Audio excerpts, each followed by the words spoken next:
நம்ம இன்றைக்கி எதை பற்றி பார்க்க போகிறோம்னா மல்லி வரப்போகிற எபிசோடில் என்ன இன்ட்ரெஸ்டிங்கான ஸ்டோரிஸ்மான விஷயம் நடக்க போகுதாங்க பார்க்க போகிறோம். வாங்க வீடியோக்குள்ளே போயிடலாம். விஜய், உனக்காக மல்லியை எவ்வளோ கஷ்டப்பட்டு காலையில் கோலம் போட்டாங்க. அந்த கோலத்தை அழித்து உங்கள் அக்கா நம்முடைய மல்லியோட மனசை புண்படுத்திட்டாங்க. இன்னொரு பக்கம் பார்த்தீங்கன்னா தான் சமைச்ச சாப்பாட்டை இல்லை உங்கள் அக்கா தான் சமைச்சா அப்படின்னு சொல்லிட்டு உங்கள் அக்காவுக்கு அந்த கிரெடிட்டை உங்கள் ஃப்ரெண்ட்ஸ் மூலமாக வாங்கி கொடுத்தாங்க.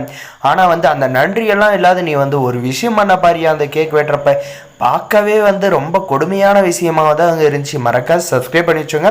அப்படி என்னடா ஆச்சு அப்படின்னு கேட்டிங்க பார்த்தீங்கன்னா, நம்மளுடைய மல்லியோ விஜயோட பர்த்டேக்காக பார்த்தீங்கன்னா ஒவ்வொன்றும் பார்த்து செஞ்சுருந்தாங்க. ஆனால் நம்முடைய விஜய் பார்த்தீங்கன்னா கொஞ்சம் கூட யோசிக்காத நம்முடைய மல்லியோட மனசை தொடர்ந்து புண்படுத்திக்கிட்டே இருக்காருங்க.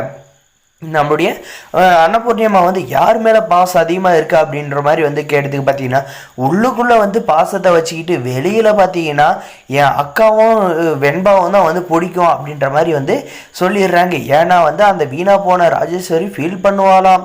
ஏன் நம்ம மல்லி ஃபீல் பண்ண மாட்டாங்களா? சரி இதுதான் போச்சு அப்படின்ட்டு விட்டுட்டு சரி கேக்கை வெட்ட சொன்னால் அந்த கேக்கை வெட்டி ஒரு பீஸு 2 வெட்டாக வெட்டி ஒரு பீஸை எடுத்து நம்முடைய வெண்பாவுக்கும் 100 பீஸை எடுத்து நம்முடைய மல்லிக்கு நம்ம அன்னபூர்ணியம்மா ஊட்ட சொல்கிறாங்க. ஆனால் பார்த்தீங்கன்னா நம்முடைய விஜய் நம்முடைய மல்லிக்கு கேக்க ஊட்டாத, எப்போவுமே அக்கா நீ தான் எனக்கு ஃபஸ்ட்டு நொக்கா மக்கான்னு சொல்லிட்டு நம்முடைய மல்லியை அந்த இடத்துல அசிங்கப்படுத்தி அந்த வீணா போன தருதலிக்கு நம்முடைய மல்லியை எப்போ வீட்டை விட்டு துரத்தலாம், அவளை எப்படி விஜய்கிட்ட உங்ககிட்ட திட்டுவாங்க வைக்கலாம் அப்படின்ட்டு எதிர்பார்த்து போய் அந்த கேக்கை ஊட்டிகிட்டே விஜய் இதெல்லாம் உனக்கே அநியாயமாக இல்லையா அப்படின்ற மாதிரி தான் இருக்கு.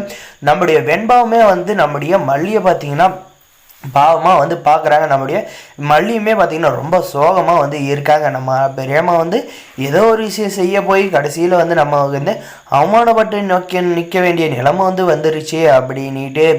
ஆனால் பார்த்திங்கன்னா இந்த கேக்கை தின்னு போட்டு ஒரு பார்வை ஒன்று பார்த்தாங்க பாருங்கள், அந்த பார்வையிலே நம்முடைய மல்லியை எரிச்சிருவாங்க. அந்த அளவுக்கு வன்மத்தோடு அந்த பார்வையில் பார்க்குறாங்க இந்த ரஞ்சிதாவும் இந்த ராஜேஸ்வரியும். நம்முடைய மல்லி தான் இவ்வளோ உளுந்து விஜய்க்காக பண்ணாங்களே, இந்த ரஞ்சிதா என்னத்தை தான் கிழிச்சா? ஒன்றும் இல்லை, தண்டை சோறு செஞ்சு வச்சுட்டா தின்னு போட்டு விஜய்க்கு ஒரு கிஃப்ட்டும் கொடுக்காத, ஒன்றும் கொடுக்காத, தண்டை கருமாந்திரம் சும்மா நின்றுக்கிட்டே இருக்க. நம்முடைய மல்லியானு கூட பார்த்தீங்கன்னா அவங்களுடைய உழைப்பால் ஒரு கிஃப்ட்டு அவங்களுக்கு விஜய்க்கு பிடிச்ச மாதிரி சின்ன சின்ன விஷயத்தெல்லாம் சர்ப்ரைஸ் மாதிரி பண்ணி விஜய் ரொம்பவுமே எக்ஸைட்டிங்காக வச்சு இருந்தாங்க. ஆனால் பார்த்தீங்கன்னா எதுவுமே பண்ணாத இந்த ராஜேஸ்வரிக்கு பார்த்தீங்கன்னா நம்முடைய விஜய் ஃபுல் கிரெடிட் தூக்கி கொடுத்து, அதுவும் போக என் அக்கா தான் என் கண்கள் மண்கள் அப்படின்ற மாதிரி சொல்லி நம்முடைய மல்லியோட மனசை உண்மையிலேயே சொல்ல போனால் ரொம்பவுமே புண்படுத்திட்டாரு. நம்முடைய மல்லியை திட்டமாட்டேன்னு சொல்லிட்டு இந்த மாதிரி மனசு புண்படுற மாதிரி பேசுனது ரொம்ப அநியாயமான நடந்துக்கிட்டாருங்கன்னு தான் சொல்ல முடியும்.